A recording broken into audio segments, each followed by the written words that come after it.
As Hannibal Lecter said, read Marcus Aurelius. First principles. Of each particular thing, ask, what is it in itself? What is its nature? Corporations exist to make money for stockholders. That's it. They're even blatant about it now. In 2012, an Apple executive straight up said, we don't have an obligation to solve America's problems. Wow. That's why Occupy Wall Street was misguided. Remember when all those young peeps sat in the park distracted by their iPads and iPhones? Should have been called pre-Occupy Wall Street. But why were they in New York? They should have marched on D.C. You can't get mad at companies for doing what they exist to do. It's the government's job to keep them in check. The stock market keeps going up despite political turmoil because companies are now more important than countries. Both parties are beholden to corporate America, but at least the Democrats' DNA is labor. Let's get Joe Biden in there and then pressure the hell out of him to reel in big business. Remember Back to the Future Part 2, the alternate 1985? Hill Valley is a corrupt cesspool run by Biff Tannen. But isn't that what this feels like? Back to the Future was off by 1 year. In 1985, the future was 2015, and Donald Trump got elected in 2016. The Cubs won the World Series, and when Doc Brown said, I'm sure that in 1985, plutonium is available on every corner drugstore, but in 1955, it's a little hard to come by. Had Doc Brown said marijuana instead of plutonium, he would have been right. That's the thing. Donald Trump is Biff. Can't you just see it? The bullying, the nicknames. What are you looking at, butthead? He really should have sealed it at the VP debate. That fly lands on Mike Pence's head. He's like, hey, McFly, I thought I told you never to come in here. November 3rd, let's dump a proverbial truckload of maneuver on his head. Vote Biden Harris.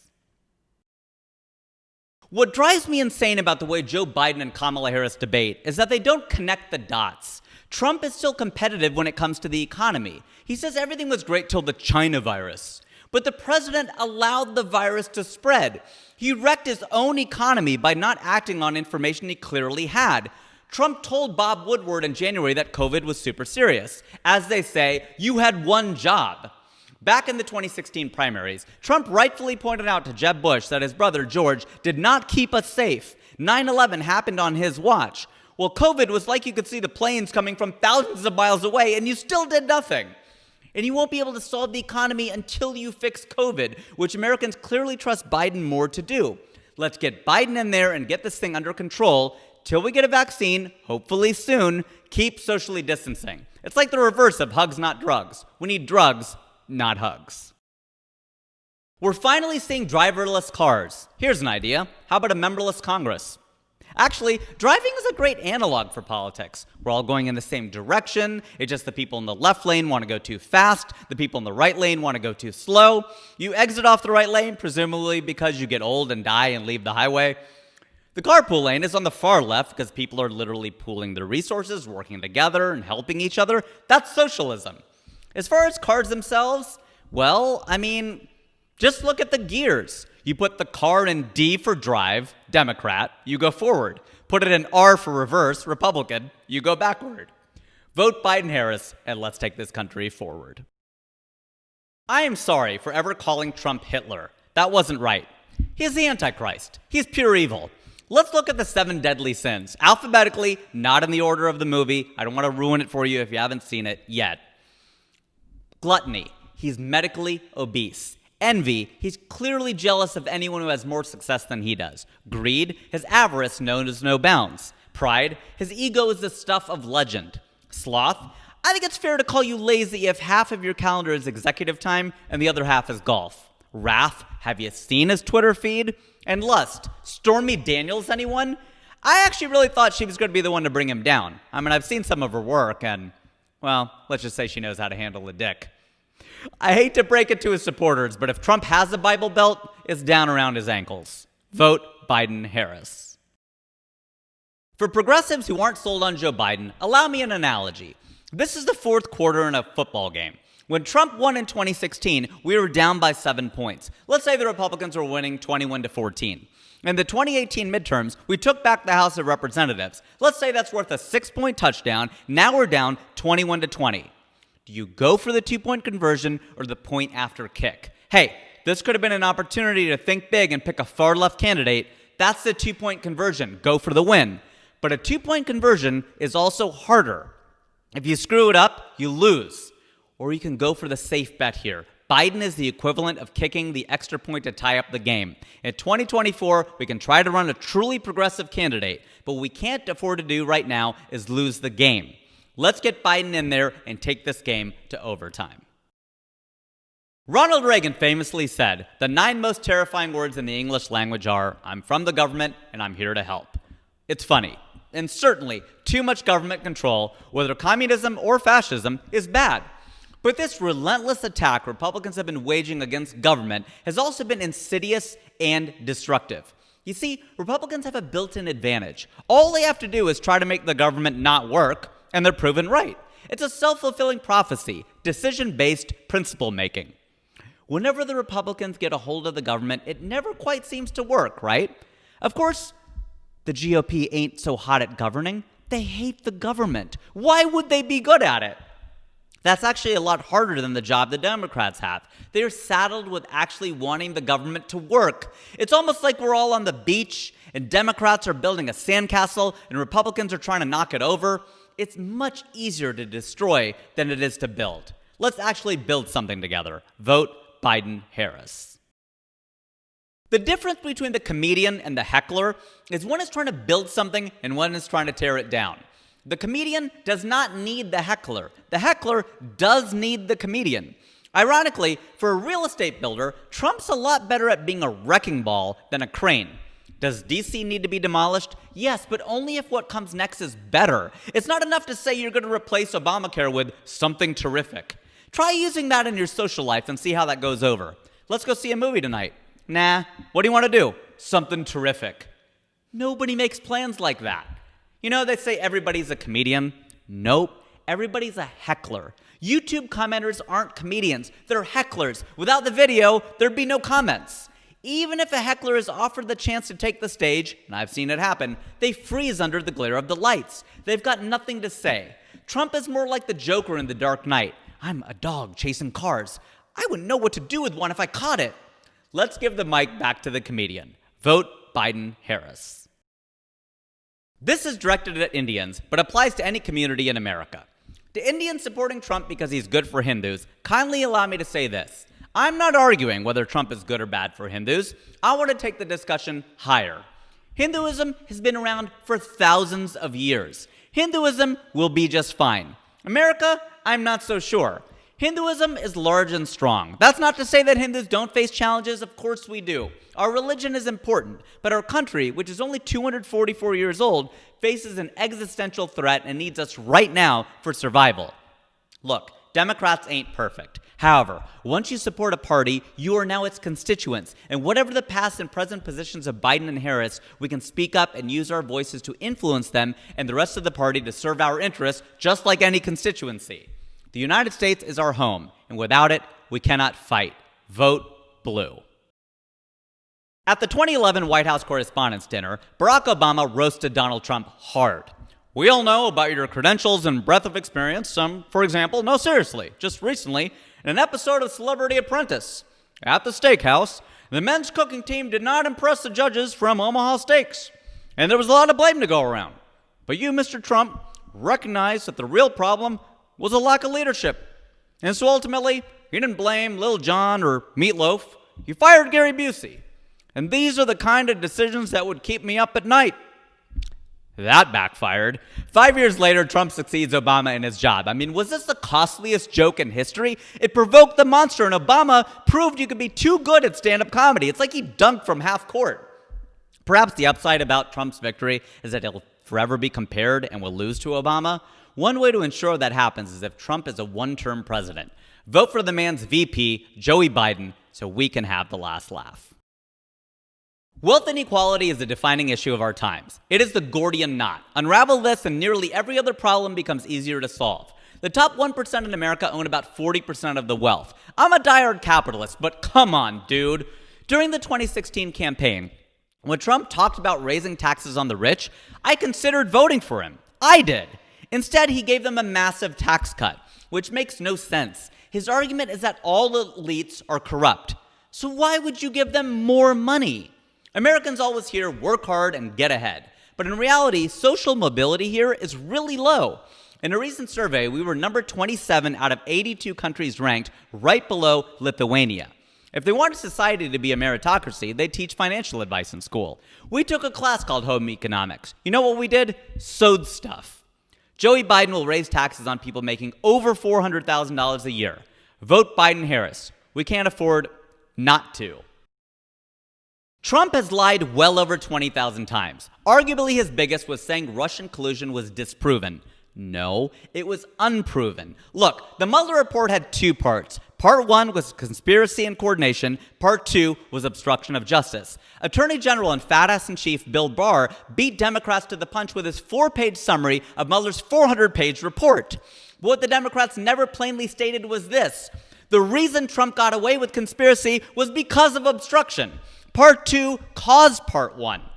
Trump supporters love to use the word cuck. It's short for cuckold, a man who lets another man screw his wife. The irony here is that Trump supporters are knowingly allowing Russia to screw America. They're the cucks. Can't anybody see that? Trump loves to say America first. How about putting Americans first and not asking a foreign power to investigate a fellow American? Make Trump pay for what he did. Treason. Vote Biden-Harris. The great thing about the VP debate is I almost fell asleep. Politics is supposed to be meh. The problem is that we've tried to glamorize this field. As the old saying goes, politics is show business for ugly people. Political science is as mundane as it sounds. Political science. You ever try to get involved and go to a town hall meeting? It's wonkish policy debates and discussions about zoning and paragraphs of legalese. It's a cure for insomnia. Visions can be bold, that's cool. But the implementation of said visions is super tedious. If I have a motto, it's make politics boring again. Kitchen table issues, practical solutions, common sense regulations, phrases that make you literally yawn. Failure is exciting and spectacular and huge. Success is boring. It's wash, rinse, repeat. And that's exactly what Biden is. Boring is good. Vote for Biden and let's make politics boring again. Trump supporters say Trump isn't racist. We don't know what he is. We can only see what he does. But at a minimum, it's kind of like how you can be in a fight with your husband and saying you're a dick and you're being a dick are two different things. You're a bitch. You're being a bitch. Well, those probably sound too similar. Don't try that one. But Trump, he may not be a racist. He's being a racist. And at a minimum, he does nothing to stop racists. He claimed he couldn't hear David Duke in his earpiece. He said there were good people on both sides in Charlottesville. He asked for the Proud Boys to stand back and stand by. He's demonizing Mexicans and banning Muslims. I mean, I guess the upside is that he says he's the least racist person he knows, and given his friends, I can see that. Is Biden racist? Probably, but he's normal racist. Old senile grandpa racist. Thanksgiving dinner racist. Racist and not racist. Vote for Biden and let's get back to... Every president has a doctrine. Trump's is basically the Obama doctrine. Undo everything he did, whether it's implementing Obamacare, normalizing ties with Cuba, or making change. I mean, there's even a change shortage right now. Seriously, go out and you'll find businesses need coins. I know progressives say that the Affordable Care Act didn't go far enough. We need a public option. And I agree. It was a giveaway to the insurance companies. It's essentially the Republican model that Mitt Romney put into place when he was the governor of Massachusetts. That is all true. But politics is known as the art of the possible. Obama knew what he could achieve given the constraints of the system. And whatever you may think of it, it is a vast improvement over what was there. As Biden said, a big deal. Trump is actively trying to dismember it. 20 million people will lose their health care coverage during a pandemic. Trump has a right to his Obama doctrine, but let's not help him the working families of this country with it. Vote Biden-Harris. Those are my 2 cents. Mike Pence is a total snake. As a former radio host, he really knows how to hone his message. 2 things he said that I knew would work. Towards the end of the 2016 campaign, he told Republicans it was time for them to come home. Super targeted and super effective. He also defined himself thus: I'm a Christian, a conservative, and a Republican in that order. Damn, he's good. My biggest fear is that if Trump were to win a second term, that Pence would rather win easily in 2024 if Trump leaves office. Democrats need Trump gone so that the Trump-Pence brand looks like a bunch of losers. After what should have been a 6-3 liberal Supreme Court, we're about to go down conservative 6-3. With another 8 years, it's probably 7-2. Game, set, match. Stop the madness. vote Biden-Harris and tell them it's time for them to go home. According to Wikipedia, QAnon is a far-right conspiracy theory alleging that a cabal of Satan-worshipping pedophiles is running a global child sex trafficking ring and plotting against President Donald Trump, who is battling against the cabal. If that sounds insane, it probably is. And I'm even somebody who's wondered aloud many times if the world is run by perverts, or preverts if you prefer Dr. Strangelove. Look at True Detective Season 1 or the 1999 film Eyes Wide Shut. Who's involved? Well, as Sidney Pollack says to Tom Cruise, I'm not going to tell you their names, but if I did, I don't think you'd sleep so well. The closest thing we have to proof is the Jeffrey Epstein scandal. People from across the political spectrum were involved, including Bill Clinton and Donald Trump. So this nonsense that Donald grab him by the pussy Trump is battling against a sex ring? Not even remotely plausible. A QAnon supporter is about to become a congresswoman in Georgia. We have to stop this craziness, and I tell you... Look, I get why people took a chance with Trump. Americans are suffering. They're in pain. They're dying. We can tell that with skyrocketing rates of depression, anxiety, opioid use, and that was before COVID. Trump is a Hail Mary pass. Not only did we vote red, but also, to reference the 1999 movie The Matrix, we took the red pill. It didn't work, and we're worse off for it. I understand it's tough for the baby boomers to turn over power.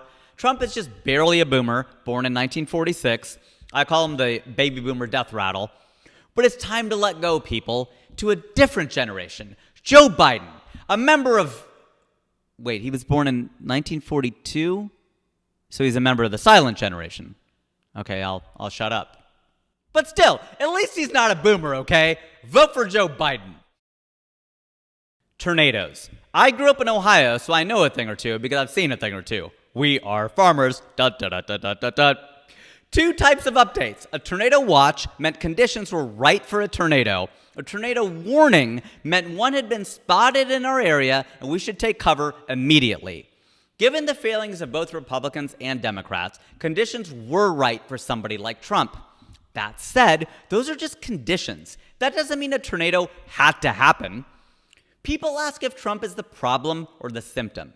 But this is what they're forgetting. He can be both. Saying Trump is only a symptom is absolving him of stoking the flames of the electorate. It's up to our leaders to appeal to our better angels. If an ailing patient goes to the doctor and the doctor slaps him in the face, he makes them worse. Hippocratic oath, right? First, do no harm.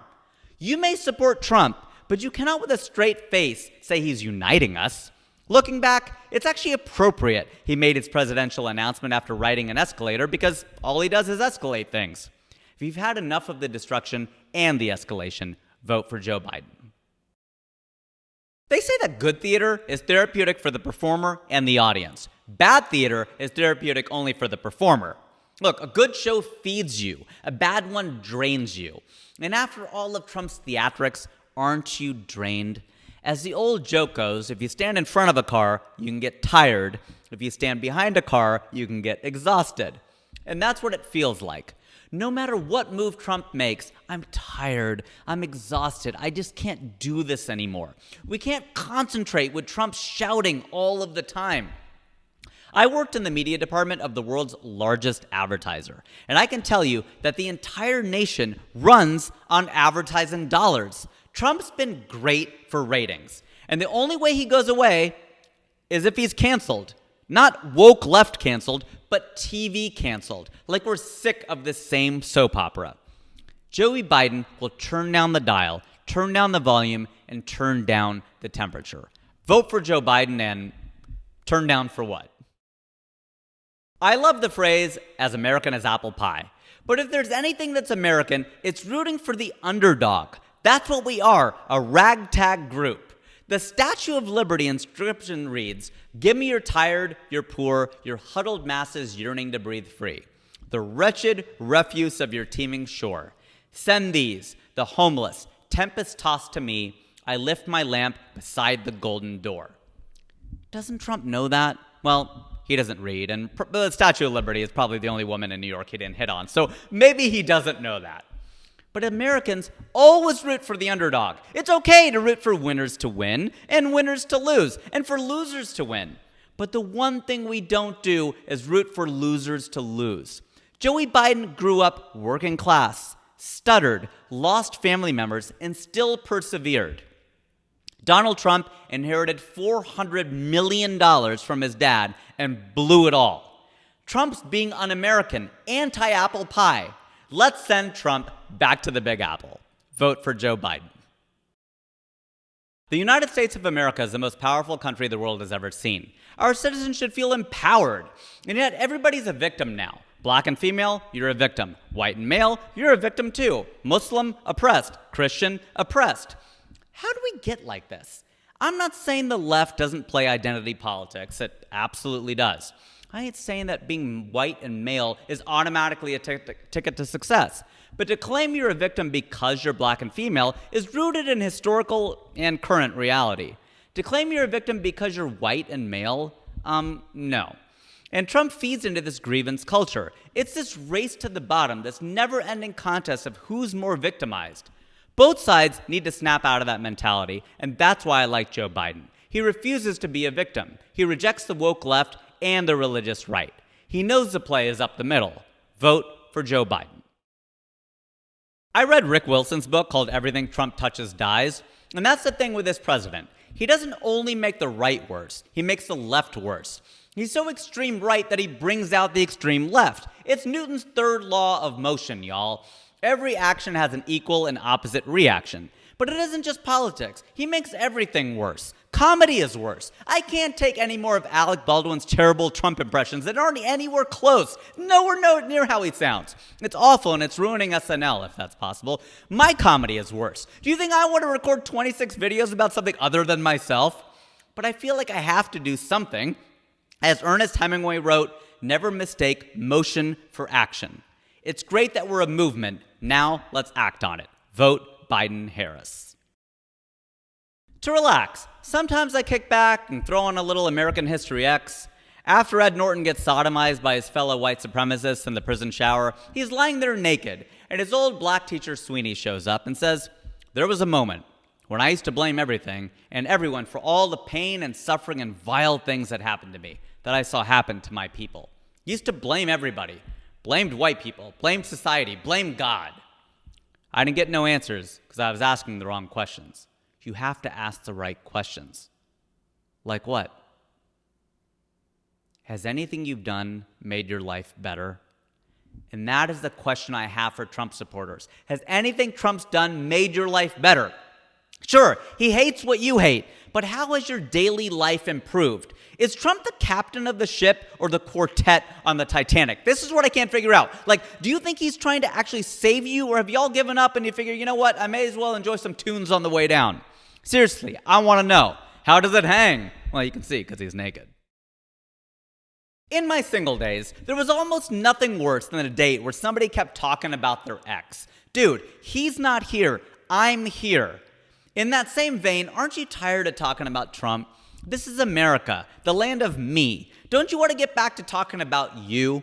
In one of the most romantic songs in history, Midnight Train to Georgia, Gladys Knight sang, "I'd rather live in his world than live without him in mine."